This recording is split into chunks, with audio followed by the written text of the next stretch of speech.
All right, so what are we looking at? What new hell have we sunk to now? Here in the United States of they ask you how you are, and you just have to say that you re fine, when you re not really fine, but you just can't get into it because they would never understand. Well, it's a Kentucky police patrol car with a blue Lives Matter, thin blue line, Punisher's skull on the hood.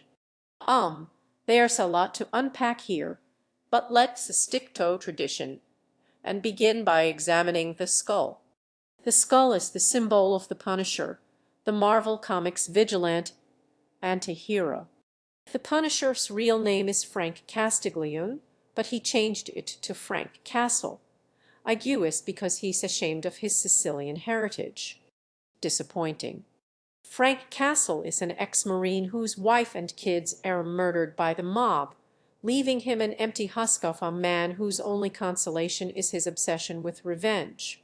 There's been a lot of film and movie adaptations of The Punisher, and as research for this video I did watch all of them, and my conclusion is that the best one is the 1989 version where Dolph Lundgren dyes his hair black to pass as Sicilian and runs around naked and sweaty in the sewers worshipping the god of vengeance at a shrine of trash.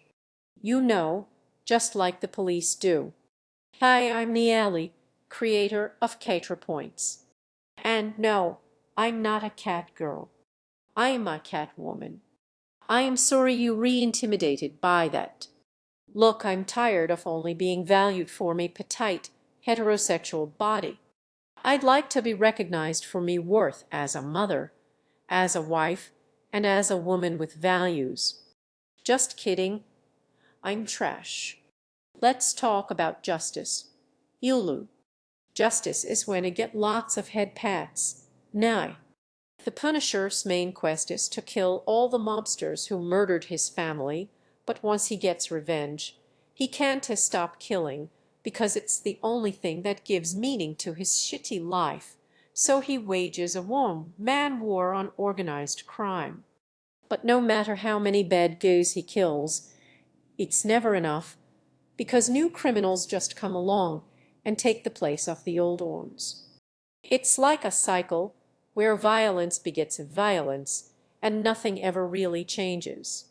It's almost like this comic book is trying to tell us something about the nature of crime and punishment. But you know what? Let's not overthink this. Sure, just slap Agent Skull on the car. Great. Perfect. Are we the baddies? Look, maybe you, reassuming I'm all of these lip-tarted, Antifa-sympathizing, big government anarchists who sits behind me a phone with me lat, criticizing the police even though I could never do a job on 10th as difficult as theirs. And to that I say, how dare you assume things that are entirely correct? This is excuse me, a damn fine cup of coffee.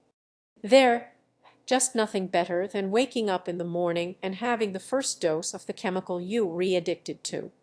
They tried to make me go to rehab. I say, Nia, Nia, Nia. But you seem like a reasonable person, a person of science, a seasoned vendor at the free marketplace of Ideas Gorge.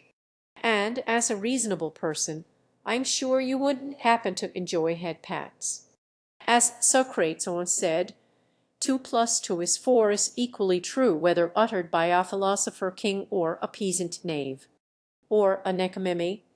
Ha? Coedates. Is this problematic? Cringe culture is dead, and we have killed it. This is beyond cringe.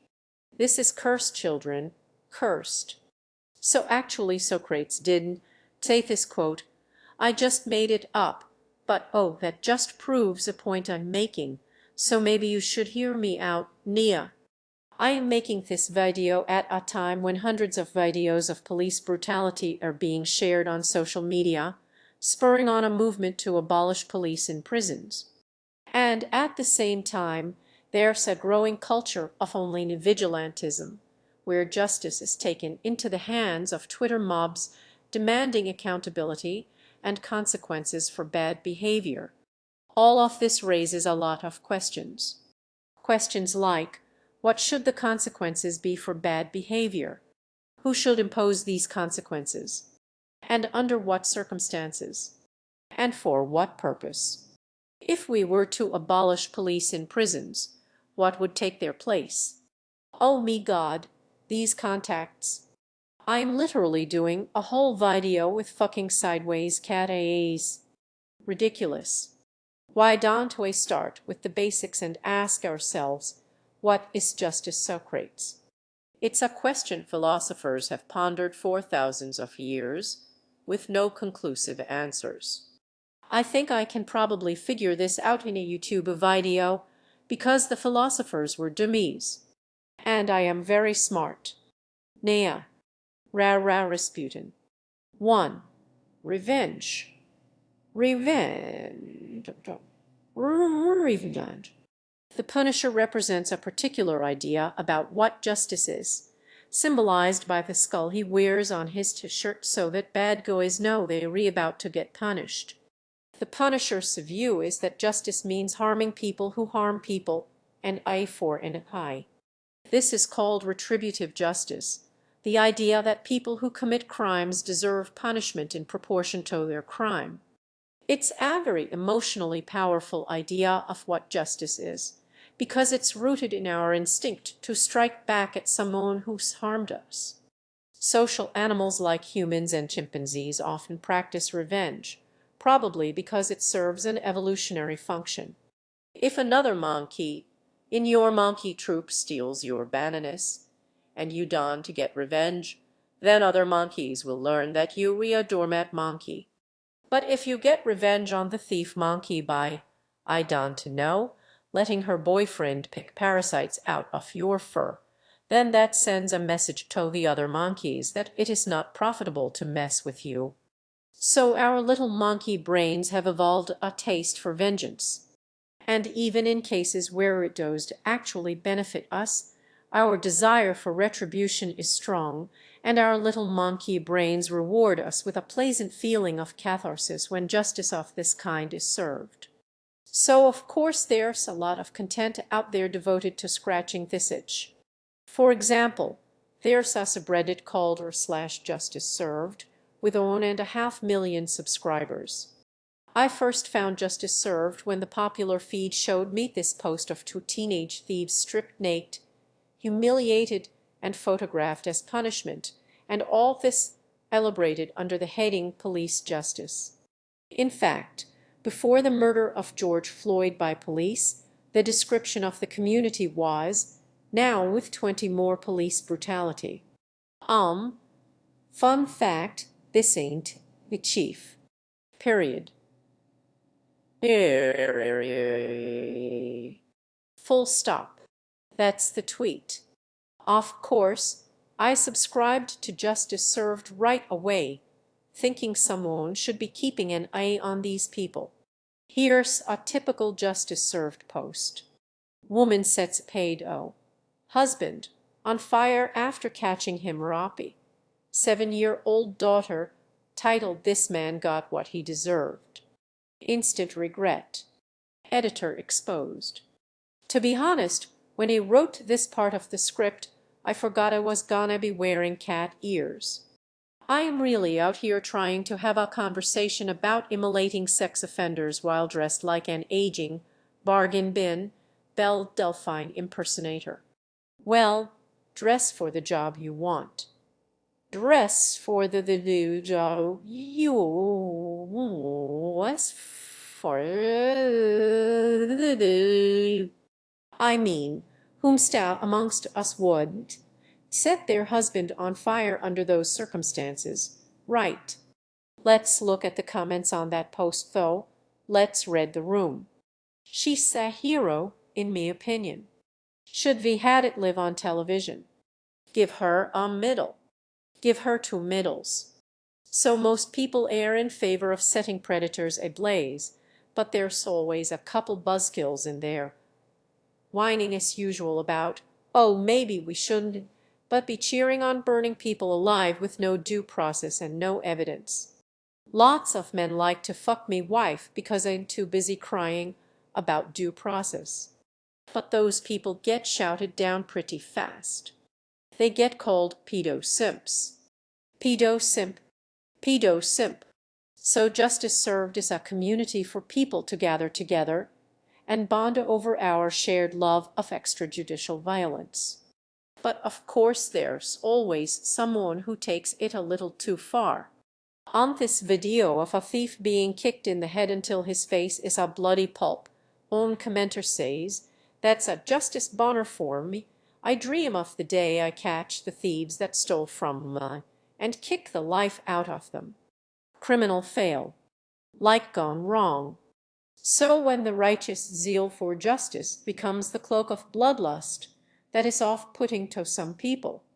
As own disgruntled former justice served subscriber put it, "I wanted to see stories and videos of officials getting their comeuppance.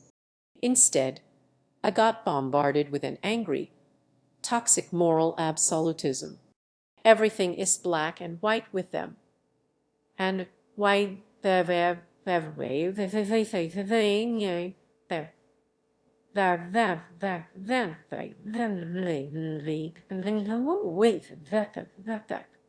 if you don't to support mutilating someone beyond repair, then you must support giving them a slap on the wrist and letting them fuck your wife." Unsubscribed. But even this liberal cuckold still wanted to watch videos of officials getting their comeuppance. I think pretty much everyone is capable of enjoying some version of this type of content. There's a lot of subgenres. You've got justice porn, play stupid games, win stupid prizes, instant karma, bed parking revenge, predator poaching, serial killer sentenced to death and the whole train clapped, instant justice was served, karma fails, stupid people getting what they deserved, karma. A lot of this content has kind of a right-wing feel to it. Unmarked police justice, criminal give shot after fighting, says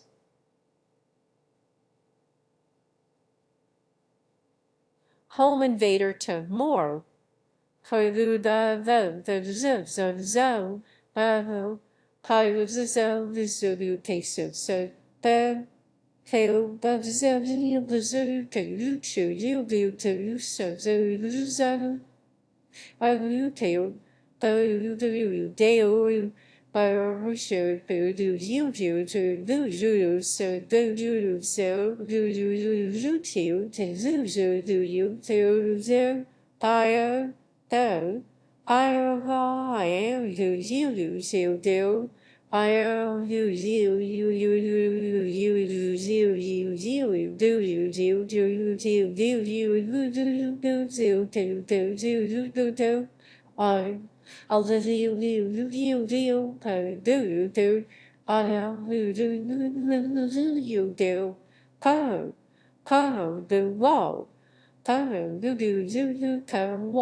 Punished.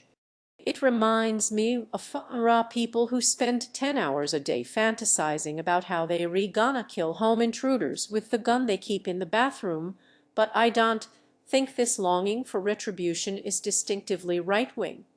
Left-wing people have the exact same emotional response. They just have it in different situations. Think about the jubilation on Twitter when they get a racist Karen fired. Remember that ugly hag Lisa who harassed a black man in front of an apartment building. Karma. But she got her husband fired. Dumb bitch really should be minded her business, love to see it. She will probably end up with community service and a fine, but I would love to see her in jail for at least 6 months. Firing them was not enough. Life in prison. Life in prison. An example he personally enjoys that video of Daniel Holtz-Claw, the cop who abused his power to sexually assault a series of black women, crying in court as he's sentenced to serve 263 years in prison. He just cannot believe that he's actually facing consequences for this. And of course there's the much severed vigilant punching of Nazi Richard Spencer. Let's watch it now. Please try not to enjoy this. Remember, this is purely for educational, monetizable purposes. It's swoo peep's become kind of a symbol. No, no, that was informative. But let's be honest. The reason that video was so popular is people just enjoyed watching, and Nazi get what he deserves. Justice served. Punished. Smashing. Very happy they found you, dude. Remember to smash subscribe. So this punitive, retributive impulse, no matter how righteous it feels, is still basically a situational form of sadism, of Schadenfreude.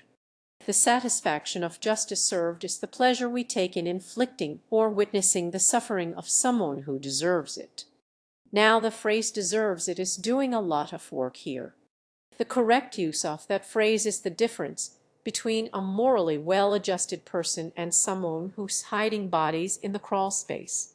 It puts the lotion on its skin. Yeah.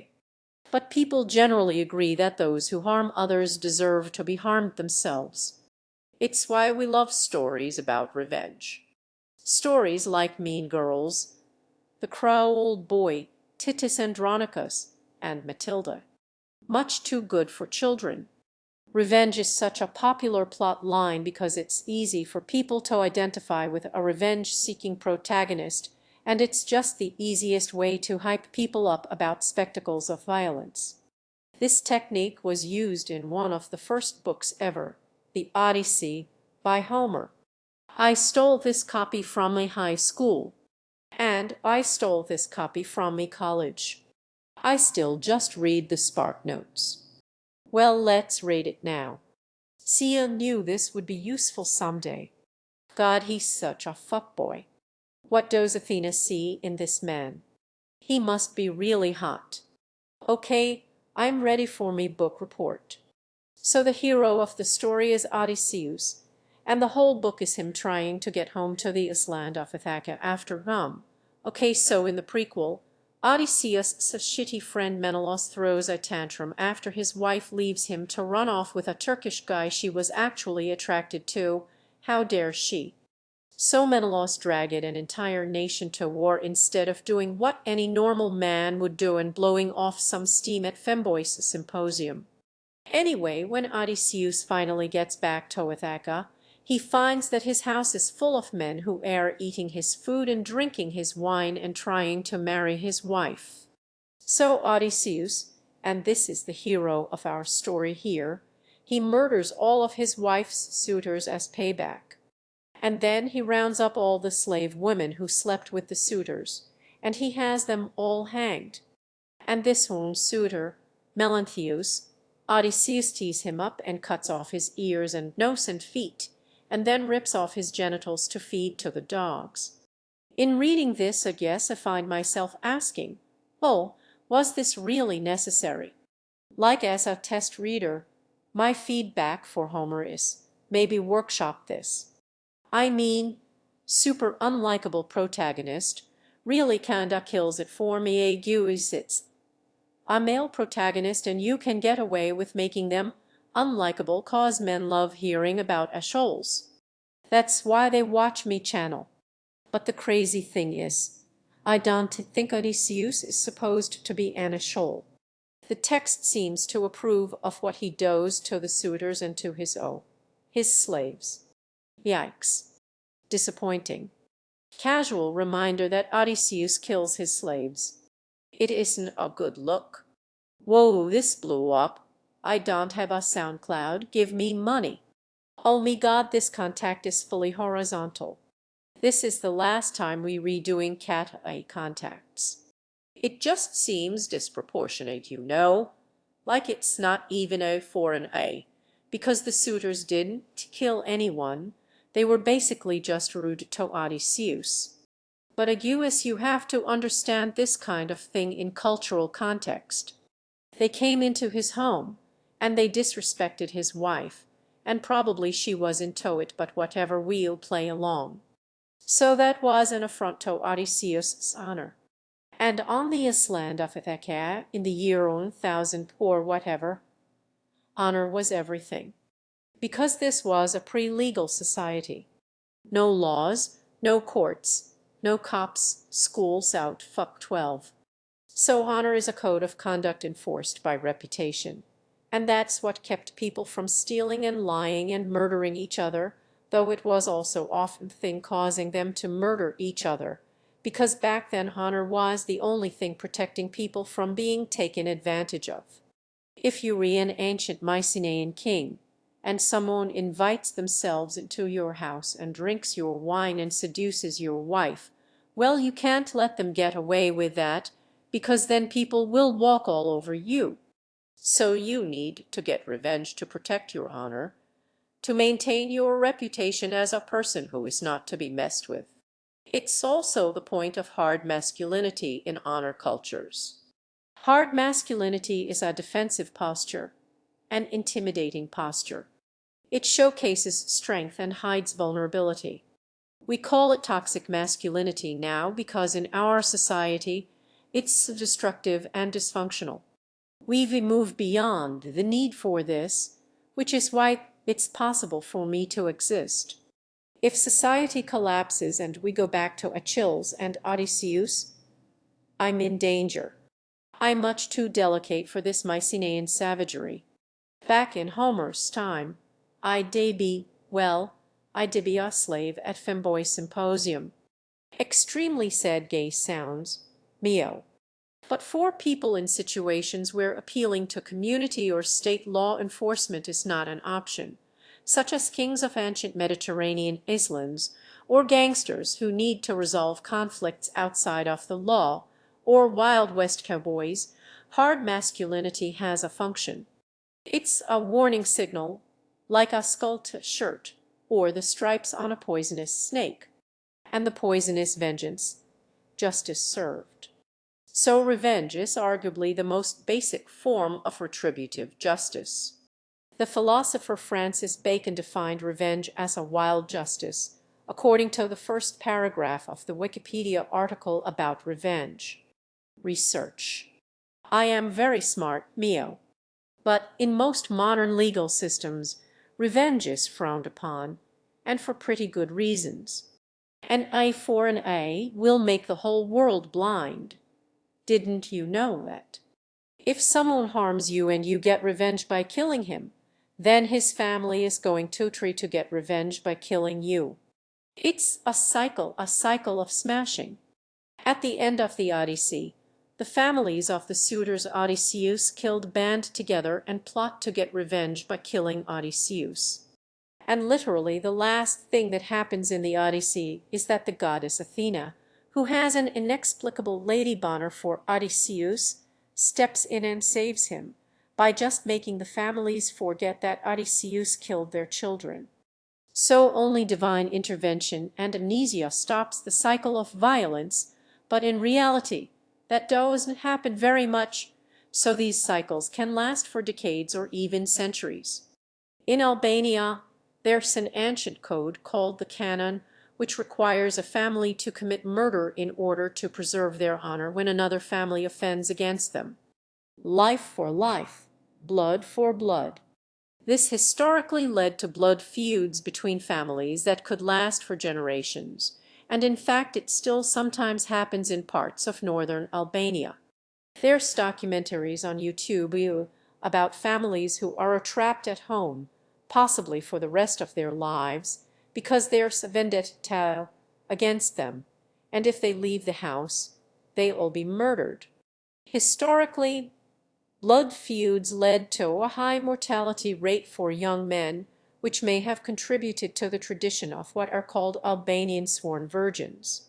These are assigned female at birth people who would take a vow of chastity in exchange for getting to live as men. There's still some of them around, and in a very patriarchal society, they re-socially recognized as men, allowed to wear men's clothes, use a male name, act as head of a household, inherit family wealth, and generally have the rights and privileges of a man. Extremely happy trans sounds you. I bring this up just because I think it shows how devastating the blood feuds must have been, because only desperation would lead a European country hundreds of years ago to support trans rights. No one wants that, so you know it was a last resort.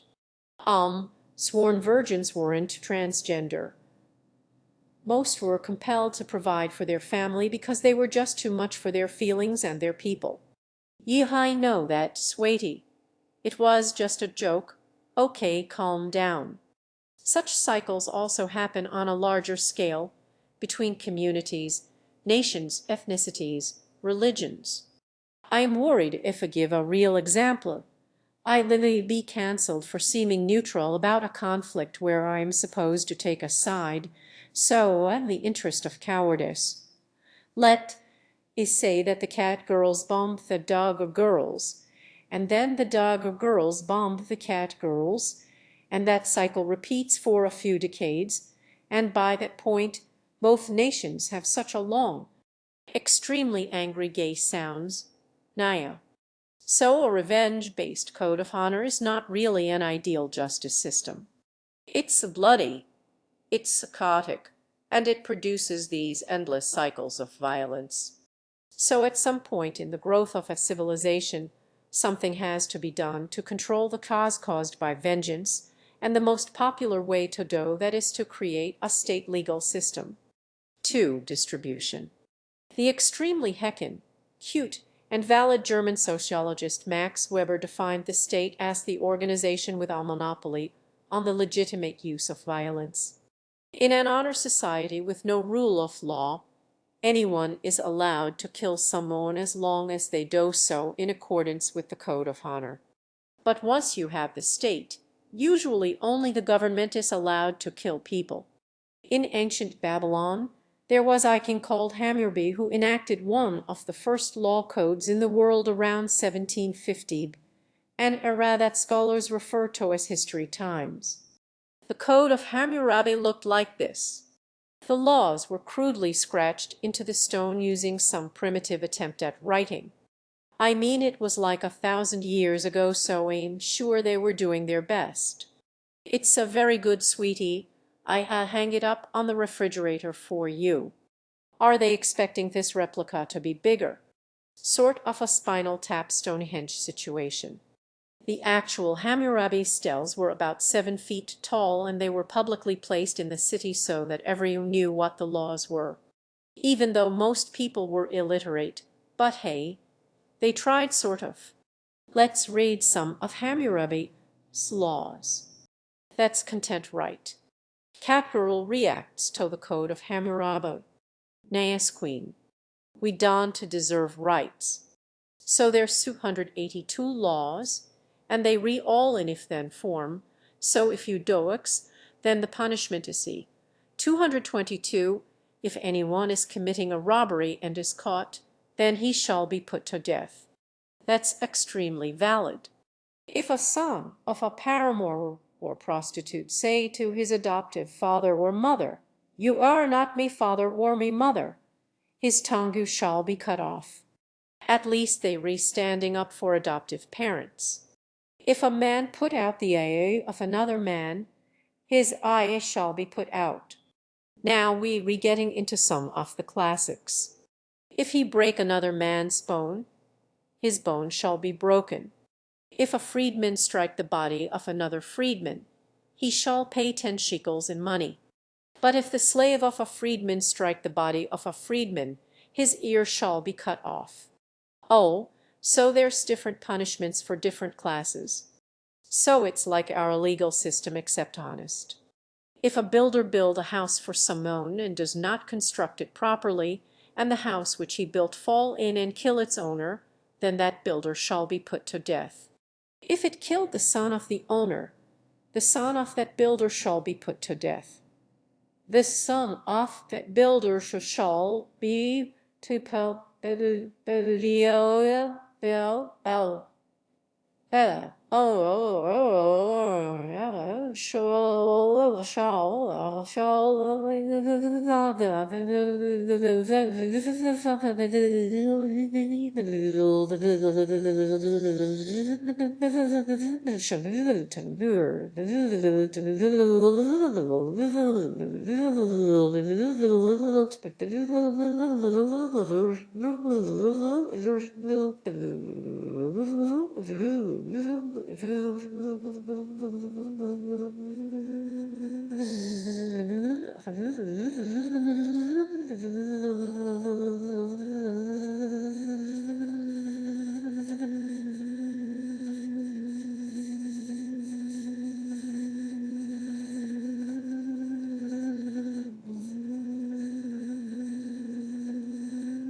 Love that.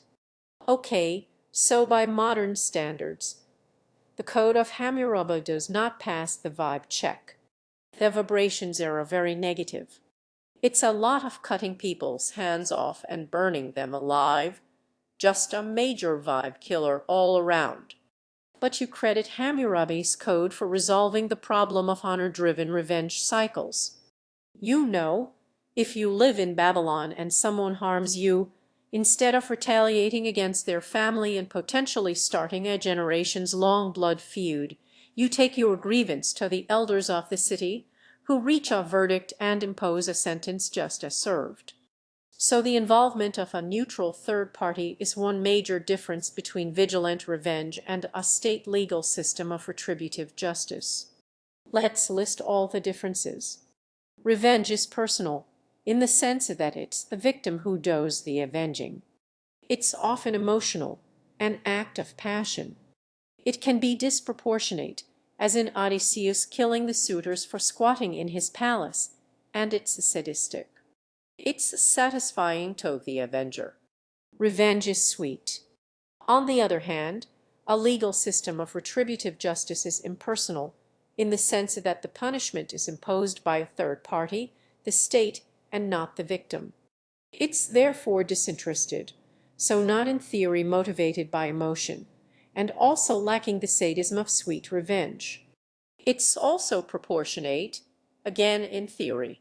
You know, an A for an A sounds brutal, but it's an A for an A and no more than an A, and that could be considered humane compared to, say, revenge killing someone's family for an A, by A, B, B, B, B, B, B, B,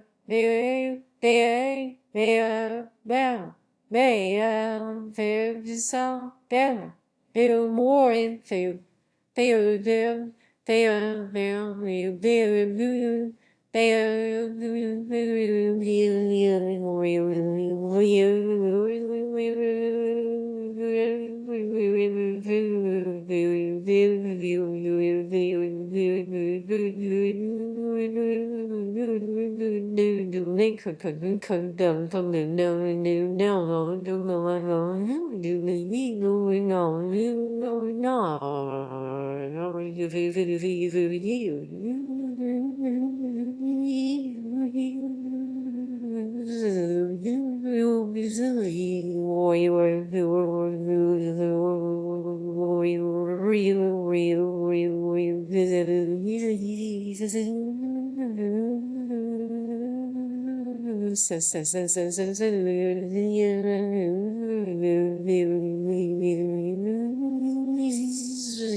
And it's also consistent, so different offenders are supposed to get the same punishment for the same crime.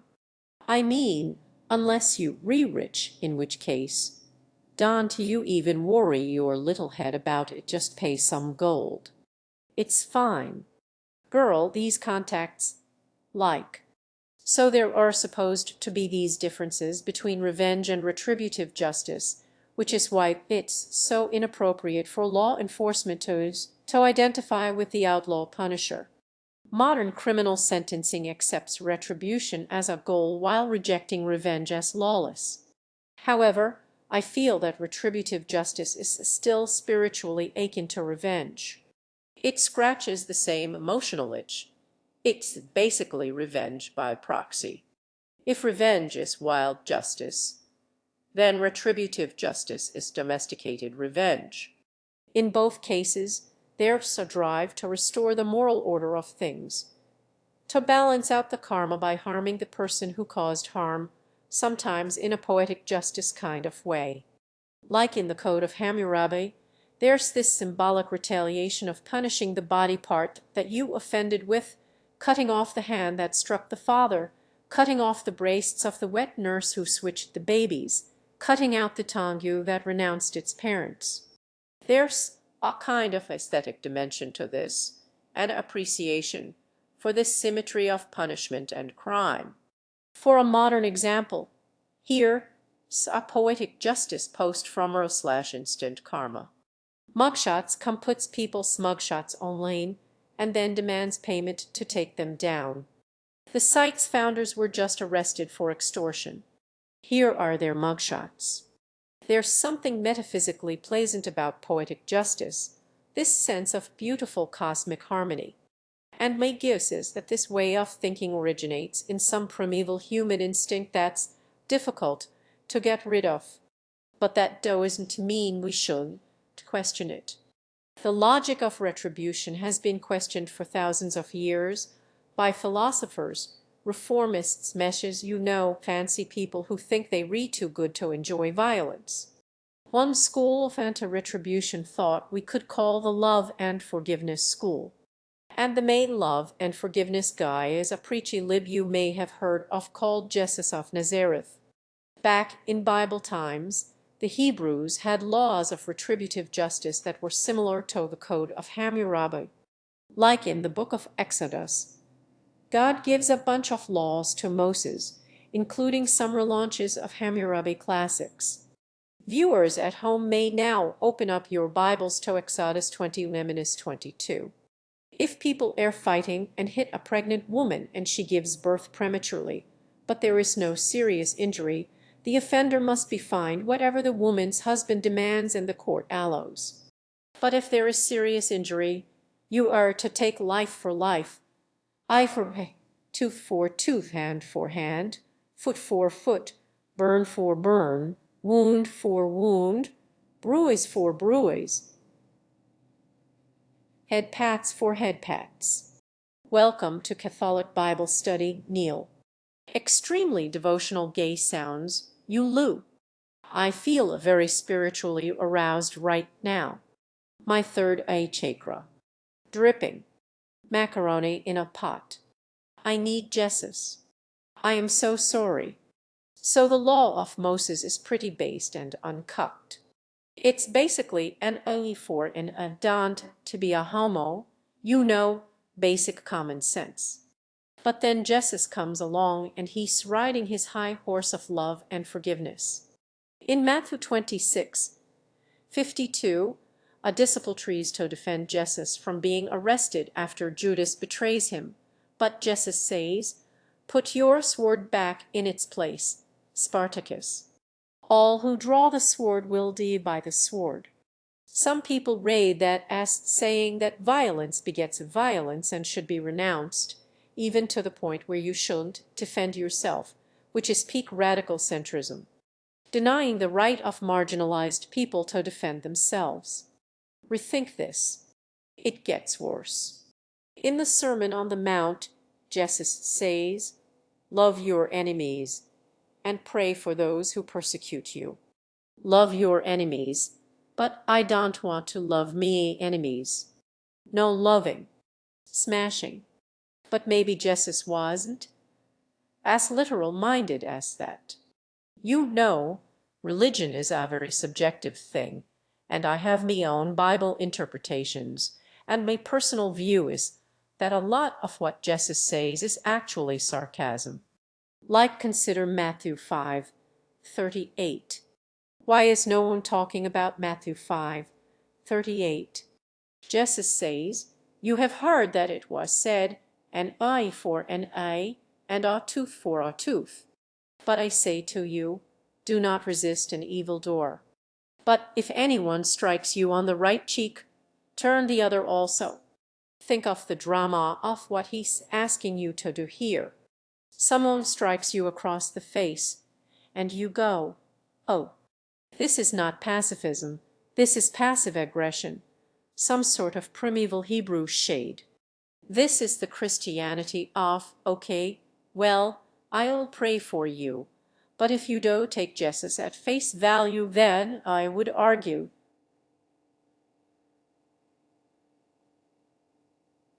endorsement of love and forgiveness as a response to wrongdoing is not justice at all.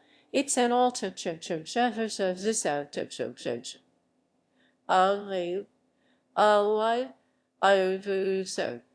In the absence of justice, forgiveness is an emotional unburdening of the resentment and anger that victims of injustice experience. And religion often provides this release, instructing people not to worry too much about serving earthly justice, because justice is really God's business, and He'll take care of that when the day of judgment comes. It's a little bit like in Hinduism and Buddhism. There's the idea of karma, which is like a cosmic law of moral cause and effect that exists independently of any god or human institution. You reap what you sow, basically. So maybe don't worry about injustice too much, because karma will take care of it. This kind of thinking is sometimes called the just world fallacy, the cognitive bias that sees the world as inherently fair and good. Everything happens for a reason. If something really horrible happens, like a child is murdered, people say, there's a special place in God's kingdom for little angels taken up so soon. And then they'll fantasize about the killer going to hell and being anally demolished by fire demons or whatever.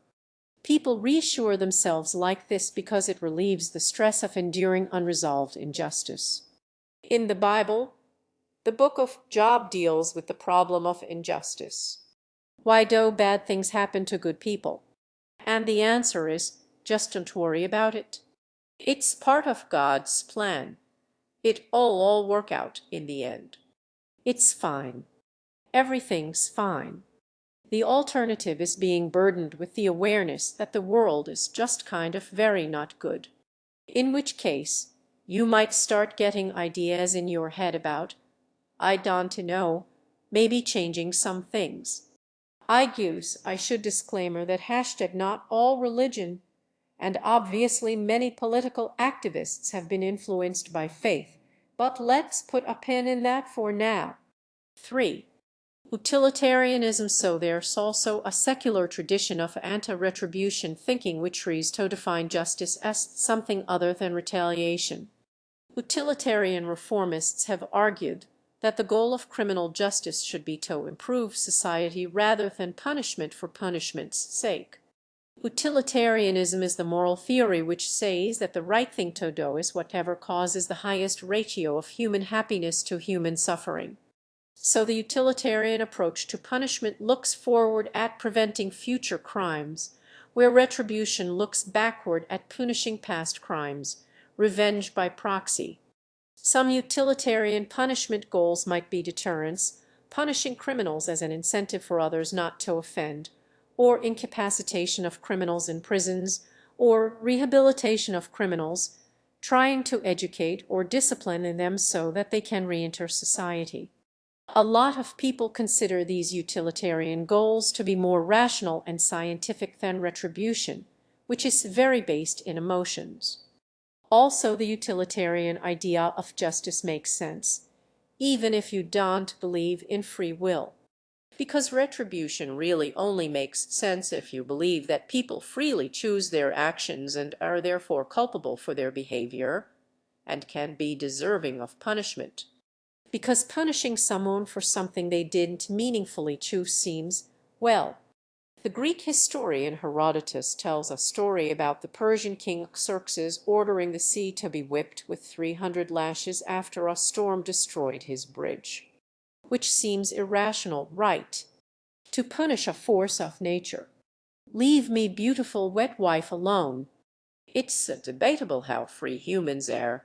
Like we are at least partially products of our genetics, our environment, our upbringing, our Hogwarts house, the placement of Venice in our natal chart, dry-oilier combination, and modern criminal sentencing trees, to take all of that into consideration. Like, you might get a lighter sentence if you argue that, your mother never took you to Disneyland. It was a crime of passion. Through no fault of my own, I was high on bath salts at the time of the tax evasion. Your Honor. A lot of the language around punishment in our legal system is utilitarian, like prisons are called correctional facilities, and not retribution cages. But correctional facilities is a euphemism because the fact is, these facilities are not doing very much correcting. I am sorry. In the United States, two-thirds of released prisoners are arrested within 3 years, and 76 are arrested within 5 years. And just think about the way we talk about incarceration. Like if someone really evil gets a long sentence, we say, good, I hope he rots in prison. Like when was the last time you heard about a criminal sentencing and someone said, good, the proven efficacy of our correctional facilities will rehabilitate this man and release him a contributing member of his community. So even the institutions we have that are supposed to serve a correctional or rehabilitative function are still obviously satisfying our urge to punish. I think the problem with utilitarianism is that, while it's very rational, it's often offensive to human emotions. And you can say facts don't care about your feelings. We shouldn't be basing our legal system on whatever sadistic caprice passes through your mind, and I agree with you. But the fact remains, if someone hurts your child, you don't want to rehabilitate him, you want to set him on fire. And this disconnect between the legal system and human emotion affects law enforcement too.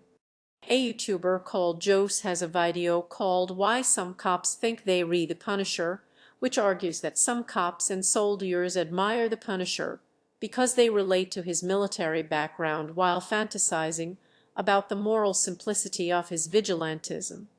Jose quotes from interviews with military Punisher fans who say things like, Castle does into see shades of gray, which unfortunately the American justice system is littered with, and which tends to slow down and sometimes even hinder victims of crime from getting the justice they deserve.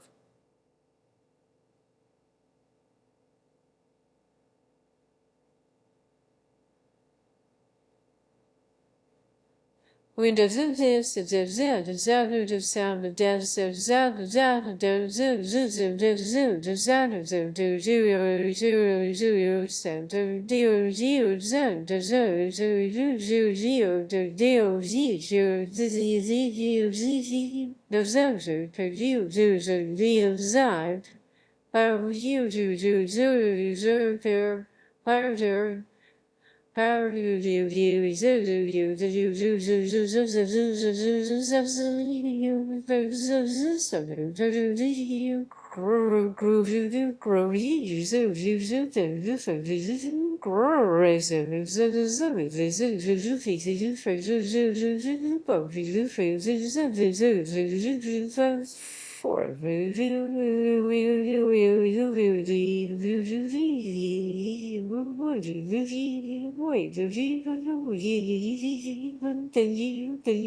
Frank Castle is the ultimate definition of a Cam's razor for the military. Don't worry about uniforms, inspections, or restrictive rules of engagement. Find the bad guys, kill the bad guys, protect the innocent. Any true warrior. That's the dream. So these cops and soldiers feel cramped by rules of engagement and use of force restrictions that are keeping them from serving swift and brutal justice. You know, law enforcement would be a lot easier if it weren't for all these pesky laws. There's such childish simplicity and dualism to this moral worldview. Find the bad guys, kill the bad guys. Again, it reminds me of the rhetoric about how you need a good guy with a gun to stop a bad guy with a gun. They sound like 8-year-old boys playing cops and robbers. Good guys and bad guys. Pew, pew, pew, pew, pew, pew, pew, pew. That's me impression of an 8-year-old boy. And to be fair, I totally understand the appeal of moral simplicity. People love justice served and instant karma videos for a reason. Justice served.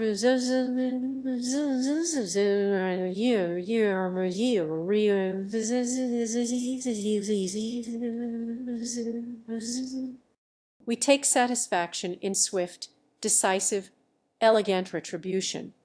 But the procedures of law enforcement and criminal justice don't allow for that. There's all these tedious roadblocks. Right to an attorney, right to remain silent, right to a fair trial, presumption of innocence. A lot of police wish they could simplify things by being judge, jury, and executioner. But the function of police is supposed to be limited to making arrests and initiating criminal investigations. They were not supposed to be walking avatars of karma dispensing free-form retribution in the streets at will, justice served, now with 20 more police brutality. But a lot of people defend the police when they behave like this, because the thin-wristed civilians are just as emotionally frustrated by due process as the cops. Well, did I just say all lives are bastards? I am double cancelled. Well, look, all lives are bastards, but only some bastards are armed by the state and licensed to go bastarding around town. The rest of us have to be bastards on our off time. I also think there's a secular version of the just world fallacy going on here. People like to think that if the police kill somebody, it must be because that person did something wrong. Karma at work, justice served. Victim blaming is an expression of the just world fallacy. You get what you deserve, so if something bad happens to you, you must have been asking for it. And obviously, racism is a huge part of this. You know, there's structural white supremacy that occupies black neighborhoods with police instead of investing in communities. And people are prejudiced and more likely to think of black people as criminal thugs and therefore deserving of police violence. So we get this no angel discourse that comes up every time a black person is murdered by the police, where they bring up the victim's criminal record or a picture of them looking like a scary thug, as if that proves they deserved to die. The problem with this, of course, is that no one is an angel. There were no angels walking this earth. We all flawed, we all made mistakes, we all done bad things. That doesn't mean we deserve to die a violent death. And then there's people like Breonna Taylor and Elijah McClain, who as far as we know were about as close to angels as humans come, but that didn't protect them. So that is 100 beside the point,